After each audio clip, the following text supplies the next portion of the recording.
இங்கே பார்க்கின்ற போது எல்லோரும் கையிலே விசிலை வைத்துக் கொண்டிருக்கிறீர்கள். ஆனால் நாளை காவல்துறை கூட விசிலை வைக்க முடியாத சூழ்நிலை ஏற்படும். அதை போலதான் பேருந்திலே பயணம் செய்கிற போது கண்டக்டர் விசில் அடிக்க மாட்டார்கள் என்ற நிலையும் உருவாகும்.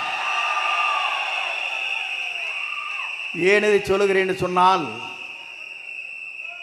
தலைவர் எல்லோரும் நினைத்தார்கள், எல்லோரும் எண்ணினார்கள், அவரை பொறுத்தவரையிலும்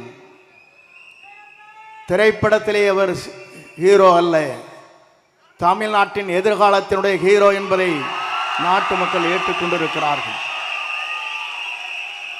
இங்கே திராவிட முன்னேற்ற கழகத்தை வீழ்த்தக்கூடிய ஒரே தளபதி நம்முடைய தளபதி தான்.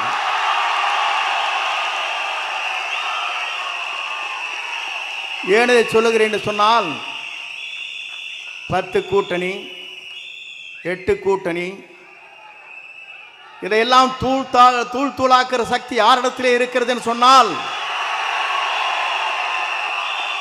வெற்றி கழகத்துடைய தலைவராக மட்டுமல்ல, எதிர்கால தமிழகத்தை ஆளப்போகிற நம்முடைய தமிழக முதலமைச்சருக்கு தான் அது உண்டு. எந்த சக்தியாலும் தமிழ்நாட்டில் இனி நம்மை தடுத்து நிறுத்த முடியாது. அவர் வருவதை எந்த சக்தியாலும் தமிழ்நாட்டின் மண்ணிலே அவர் முதலமைச்சர் ஆவதை எந்த சக்தியாலும் தமிழ்நாட்டிலே நிறுத்தி விட முடியாது. அதைத்தான் நாம் இங்கே காணுகிறோம். நமக்கு கிடைத்திருக்கிற விசில் சின்னம். நாம் எச்சரிக்கையாக இருக்க வேண்டும். தூங்கிக் கொண்ட இடத்திலே காதிலே சென்று விசிலை அடித்து விடாதீர்கள், மோட்டு போய்விடும்.